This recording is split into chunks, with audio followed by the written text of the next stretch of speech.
পুঁজিবাজারে কারসাজি ঠেকাতে দুই স্টক এক্সচেঞ্জকে সক্রিয় হতে হবে বললেন প্রধানমন্ত্রীর উপদেষ্টা সালমান এফ রহমান।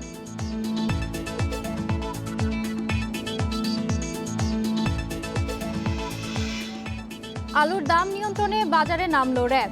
মোহাম্মদপুরে 7 পাইকারকে 4,30,000 টাকা জরিমানা।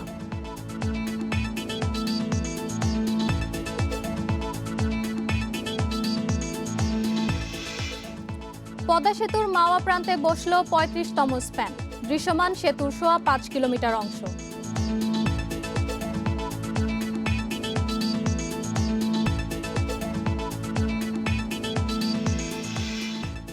চরকুকরি মুকরিতে ইকো ট্যুরিজমের পরিকল্পনা। পর্যটকদের ভোগান্তি কমাতে উদ্যোগের তাগিদ।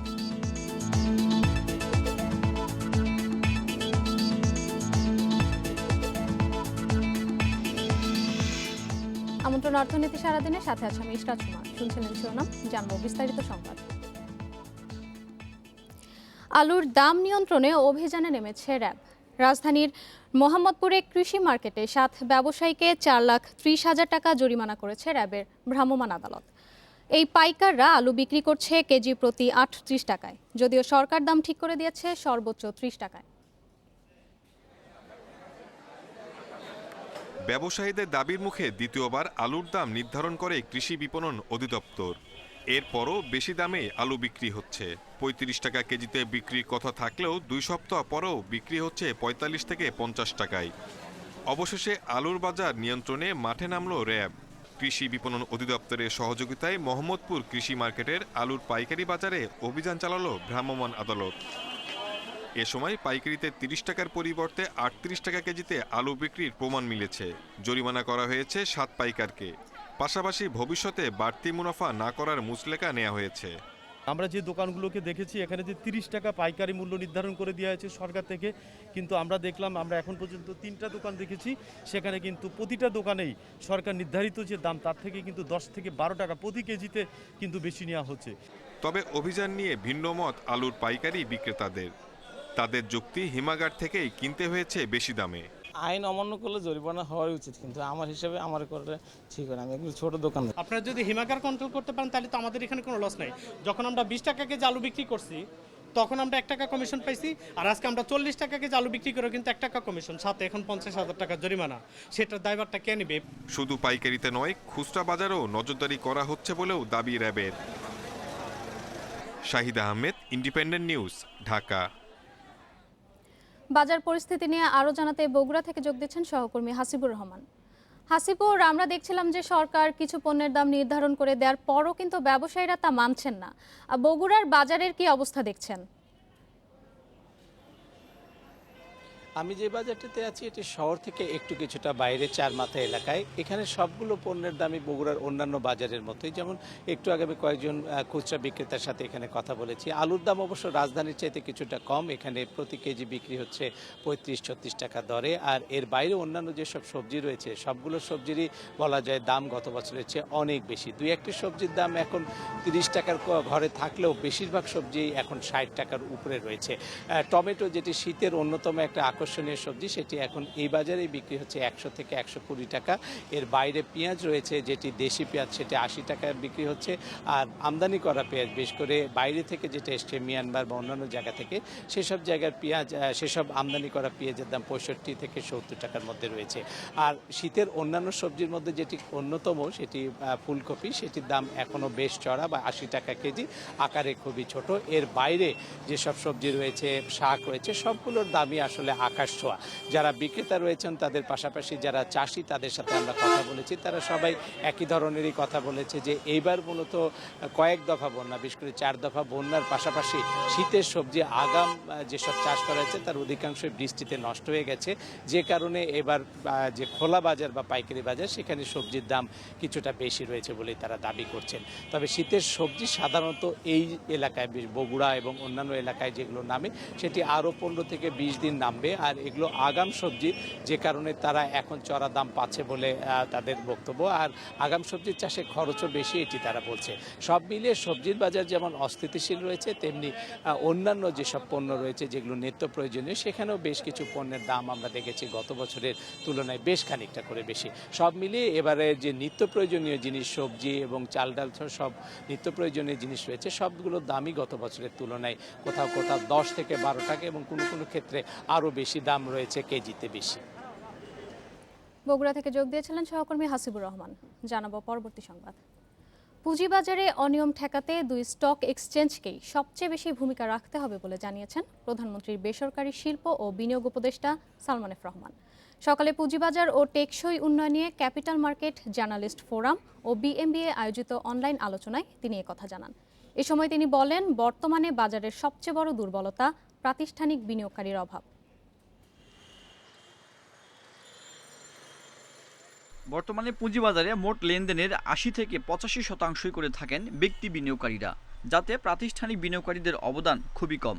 তাই পুঁজিবাজারে প্রাতিষ্ঠানিক বিনিয়োগ বাড়াতে সরকারি প্রতিষ্ঠানগুলোকে বাজারে আনার উদ্যোগ নিচ্ছে সরকার। ক্যাপিটাল মার্কেট জার্নালিস্ট ফোরাম ও বিএমবিএ আয়োজিত আলোচনায় নিয়ন্ত্রক সংস্থা বিএসইসির চেয়ারম্যান জানান, ভালো প্রতিষ্ঠানগুলোকে পুঁজিবাজারে আনার চেষ্টা চলছে। দুটি সরকারি প্রতিষ্ঠান শেয়ারবাজারে আসার ইতিবাচক ইঙ্গিত দিয়েছে। মিউচুয়াল ফান্ডকে জনপ্রিয় করার চেষ্টা চলছে বলেও জানান তিনি। চেষ্টা করছি ভালো কোম্পানিগুলোকে নিয়ে আসতে, এবং সেটা দেওয়ার আগে ভালোভাবে বিচার বিশ্লেষণ হচ্ছে। গভর্নমেন্ট কোম্পানিজ আনার চেষ্টা করছি। গভর্নমেন্ট কোম্পানিজ গুলাতে ভ্যালুয়েশন এবং তাদের ইচ্ছার ক্ষেত্রেও একটু আমরা দেখতে পাই যে একটু আস্তে ধীরে চলার নীতিতে তারা আছেন। তারপরে আমরা চাপ প্রয়োগ করছি। বাজারে দীর্ঘমেয়াদী বিনিয়োগ আনতে স্বচ্ছতা ও জবাবদিহিতা বাড়ানোর আহ্বান জানান ব্যবসায়ী নেতারা। ব্যাংকের ডিপোজিট রেট কিন্তু এখন নেমে এসেছে 2%। তো আমি যদি this gives a new window of opportunity, যে ক্যাপিটাল মার্কেটে টাকাটা আসার জন্য এখনই কিন্তু খুবই ভালো একটা সময়। লোন নিবে অথবা ক্যাপিটাল মার্কেটে যে ফান্ড রেইজ করবে, তাদের সহ যারা ইস্যুয়ার সবারই, এবং একই ক্ষেত্রে অন্যান্য ফাইন্যান্সিয়াল ইনস্টিটিউশন, অর্গানাইজেশন অথবা বডিজ যারা আছে, তাদের ক্ষেত্রে আপনার সবার ব্যাপারেই অ্যাকাউন্টেবিলিটি বৃদ্ধি পাওয়া উচিত, কমপ্লায়েন্স হওয়া উচিত বিশ্বমানের। প্রধানমন্ত্রী শিল্প ও বিনিয়োগ উপদেষ্টা বলেন, দেশের পুঁজিবাজারকে বিশ্বব্যাপী ছড়িয়ে দিতে বিও অ্যাকাউন্ট খোলার প্রক্রিয়া ডিজিটাল হওয়া উচিত। এতে বিদেশি বিনিয়োগকারীদের যেমন সুবিধা হবে, তেমনি অনেক বিনিয়োগকারী বাসায় বসে হিসাব খুলে বিনিয়োগ করতে পারবেন। হোল ওয়ার্ল্ডে যদি মার্কেটে কোনো আপনার 2 নম্বরই যদি হয়ে থাকে, প্রথম কিন্তু স্টক এক্সচেঞ্জ ধরে। এসইসি তো অনেক পরে। এখনো কিন্তু মাঝে মাঝে আমরা দেখি যে কোম্পানির বন্ধ আছে, যে কোম্পানির কিন্তু জেড গ্রুপে আছে, আমরা সবাই জানি কে বন্ধ আছে কোম্পানি, তার শেয়ার এত হাই প্রাইসে ডেলিকেট রেট করতেছে। Who is selling and who is buying, that record is with the Dhaka stock exchange. Dhaka stock exchange knows কে সেই শেয়ার দিয়ে, তো এটা যে শেয়ার দিয়ে যে ম্যানিপুলেশন হচ্ছে, এটা তো ওপেনলি হচ্ছে। ভালো কোম্পানি পুঁজিবাজারে আনতে কর্পোরেট কর হার কমানোর দাবি জানান সংশ্লিষ্টরা। Sajjad Hossain, independent news, Dhaka. এদিকে এক সপ্তাহ উত্থানের পর বিদায়ী সপ্তাহে আবারও পতনের ধারায় দেশের 2 শেয়ার বাজার। সপ্তাহ জুড়ে ঢাকা স্টক এক্সচেঞ্জে প্রধান সূচক কমেছে প্রায় 68 পয়েন্ট। পাশাপাশি হাতবদল হওয়া প্রতিষ্ঠানগুলোর মধ্যে দর হারিয়েছে 58 শেয়ার। অপর বাজার চট্টগ্রাম স্টক এক্সচেঞ্জে সার্বিক সূচক কমেছে 205 পয়েন্ট। বিদায়ী সপ্তাহে 4 কার্যদিবসের মধ্যে 3 দিনই মূল্যসূচকের পতন ছিল ঢাকা স্টক এক্সচেঞ্জে।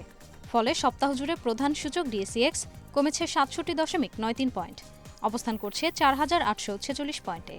সূচকের সাথে কমেছে লেনদেনের পরিমাণও। 4 কার্যদিবসে মোট লেনদেন হয়েছে ৩,৯৬২ কোটি ২৮ লাখ টাকা, যা আগের সপ্তাহ থেকে 278 কোটি 51 লাখ টাকা কম। সপ্তাহ জুড়ে হাত বদলে অংশ নেওয়া 364টি কোম্পানি ও মিউচুয়াল ফান্ডের মধ্যে দর বেড়েছে 106টির, কমেছে 210টির এবং অপরিবর্তিত রয়েছে 44টি প্রতিষ্ঠানের শেয়ার দর। গেল সপ্তাহেও সবচেয়ে বেশি লেনদেন হওয়া প্রতিষ্ঠানের তালিকাতে ছিল বীমা খাতের আধিক্য।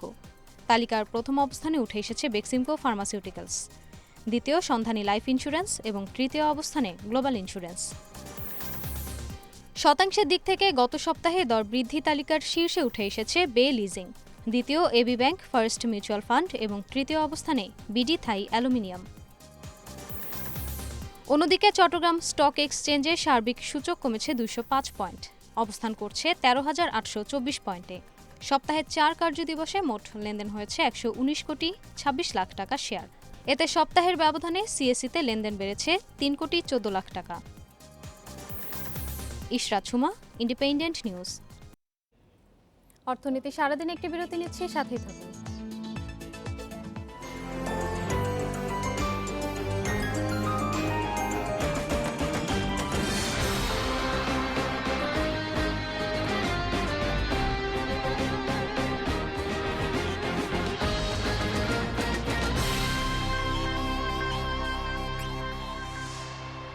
স্যাভলন হ্যান্ড ওয়াশে আছে ভাইরাস ও জীবাণু ধ্বংসের কার্যকরী উপাদান, যা সম্পূর্ণরূপে ধ্বংস করে করোনা ভাইরাস সহ সব ধরনের জীবাণু। স্যাভলন, জীবাণুমুক্ত প্রতিদিন।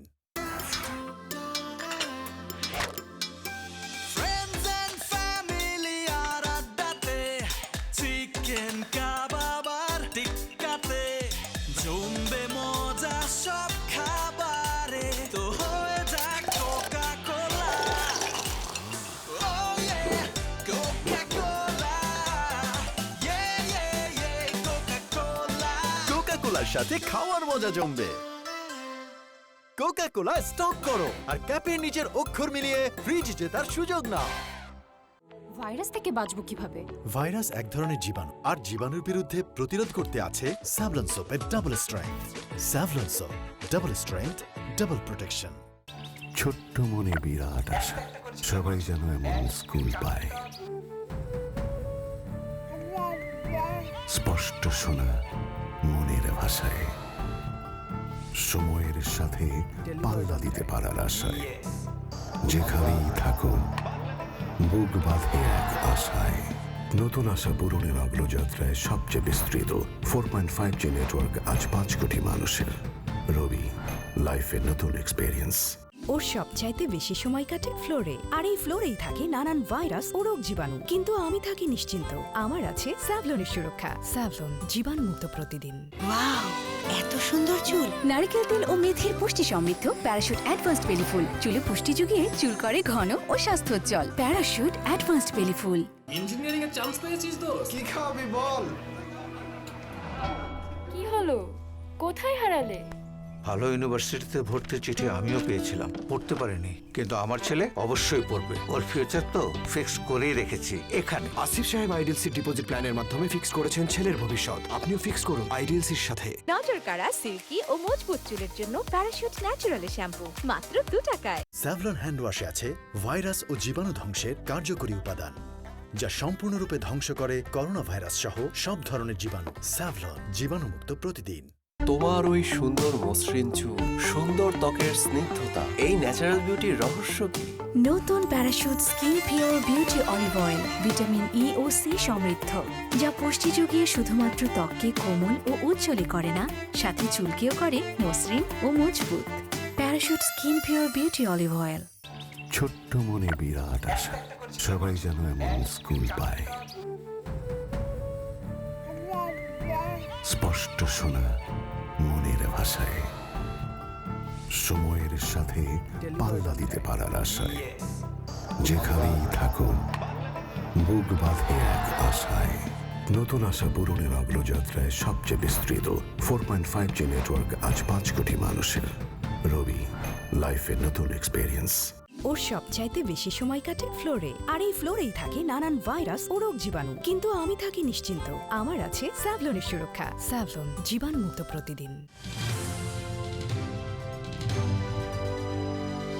ইন্ডিপেন্ডেন্ট টেলিভিশন, 24 ঘন্টায় খবর।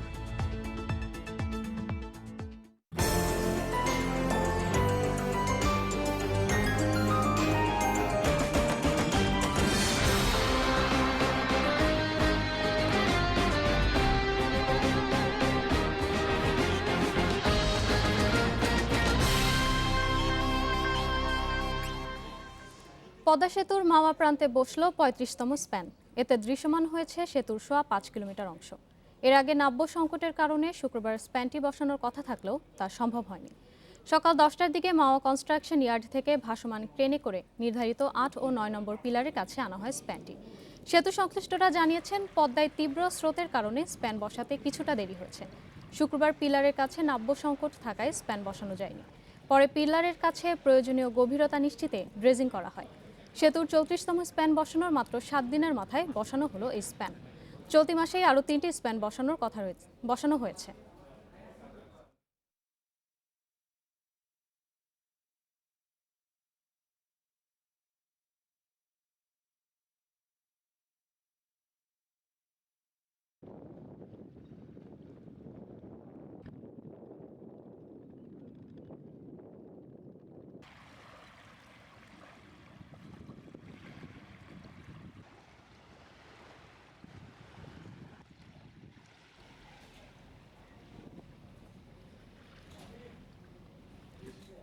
দ্বীপকন্যা নামে পরিচিত স্থানীয়দের কাছে বঙ্গোপসাগরের কোল ঘেঁষে জেগে ওঠা চরটির নাম চর কুকরিমুকরি।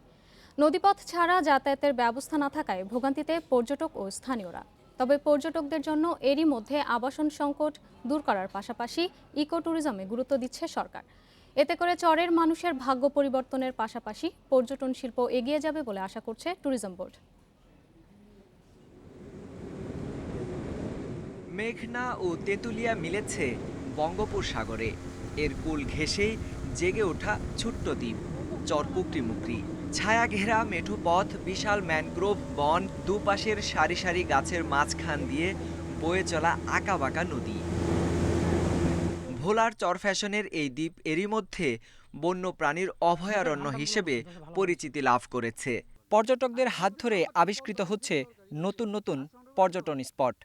এটি তাওরা বিচ নামে এরই মধ্যে আবিষ্কৃত হয়েছে। প্রায় 3 কিলোমিটার দূরে তাওরা দ্বীপটিও জেগেছে 3 বছর হলো। বঙ্গোপসাগরের মোহনায় জেগে ওঠা এই দ্বীপে রয়েছে লাল কাঁকড়ার অবাধ বিচরণ। সুন্দরবনের যে একটা ওয়েদার এখানে পাওয়া যাচ্ছে এবং আসার পর দেখা যাচ্ছে যে এই দেখুন আপনি যে আপনার এখানে যে অনাবিল সবুজ সৌন্দর্য এবং আপনার এখানে যে চরণভূমি, এটা দেখে আপনার কিন্তু আসলে আমরা মুগ্ধ। একটা ল্যান্ডিং স্টেশনের দরকার, একটু দোকানপাটের দরকার।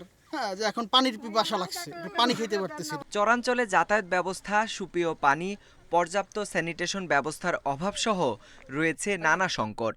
দেশি বিদেশি পর্যটকদের আকর্ষণে এসব সংকট দ্রুত দূর করার আহ্বান ট্যুর অপারেটরদের। এখনও অবধি বাংলাদেশ ট্যুরিজম ইন্ডাস্ট্রিতে এই ডেস্টিনেশনগুলো তেমন স্থান নিতে পারেনি। পোস্ট কোভিড কিংবা ডিউরিং কোভিডে বাংলাদেশ ট্যুরিজমটাকে আরও বেশি গুরুত্ব দেওয়ার জন্য বাংলাদেশিদের মধ্যে আমরা এই চর কুকরিমুকরিতে ট্যুর অপারেটররা আগমন। আমরা কি কারণে পরিবেশের ক্ষতি হচ্ছে এই কারণগুলোকে চিহ্নিত করে ওই সমস্ত কাজ থেকে বিরত থাকি। নদী পথ ধরে 3-4 কিলোমিটার এগুলেই দেখা মিলবে নারিকেল বাগান দ্বীপটিও, যেখানে নৌকা দিয়ে ভ্রমণ করা সহ সাগরের ঢেউ দেখার সুযোগ মিলবে পর্যটকদের। সুন্দরবনের যে সৌন্দর্য আপনি দেখেছেন যে swamp forest, actually swamp forest এখানেও বিদ্যমান।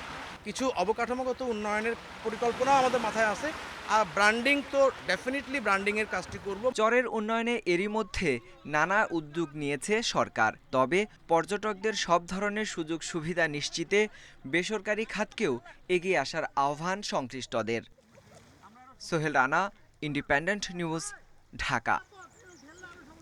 শুরুর দিকে অনেক গুজব ছড়ানো হলেও কয়লাভিত্তিক পায়রা তাপ বিদ্যুৎ কেন্দ্র এখন সবার জন্য দৃষ্টান্ত। শনিবার এক অনলাইন আলোচনায় যুক্ত হয়ে এসব কথা জানান বিদ্যুৎ ও জ্বালানি প্রতিমন্ত্রী নসরুল হামিদ। মন্ত্রী আরও জানান, কয়লা আমদানি চ্যালেঞ্জ হলেও নিজস্ব কয়লা দিয়ে বিদ্যুৎ উৎপাদন এখনও সম্ভব নয়। এক্ষেত্রে খরচ বেশি হলেও উৎপাদন কম হবে বলে মনে করেন তিনি। নিজেদের কয়লা ব্যবহার করে বিদ্যুৎ উৎপাদন ও সময় সাপেক্ষ। আলোচনায় যুক্ত হয়ে অন্যান্য বক্তারা জানান, সামগ্রিক সমন্বয়ের ফলেই এই প্রকল্প বাস্তবায়ন সম্ভব হয়েছে। এই প্রকল্পের অভিজ্ঞতা কাজে লাগিয়ে অন্যান্য প্রকল্পেও খরচ কমানো সম্ভব বলে মনে করেন সংশ্লিষ্টরা।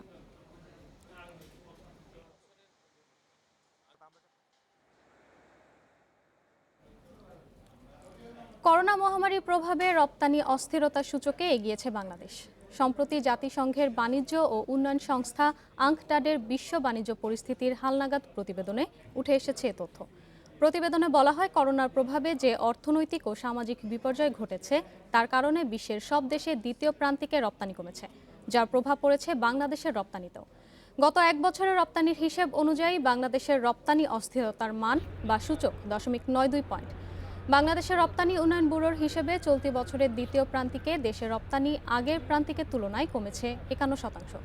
তবে রপ্তানি অস্থিরতার সূচকে 0.79 পয়েন্ট নিয়ে ভালো অবস্থানে আছে ভারত এবং পাকিস্তানের অবস্থান 0.66 পয়েন্ট।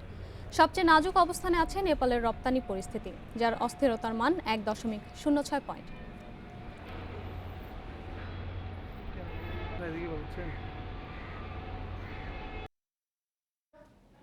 এই ছিল আজকের অর্থনীতি সারাদিনে। ইন্ডিপেন্ডেন্ট টেলিভিশনের সব খবর আরও জানতে চোখ রাখুন ফেসবুক, ইউটিউব এবং টুইটারে।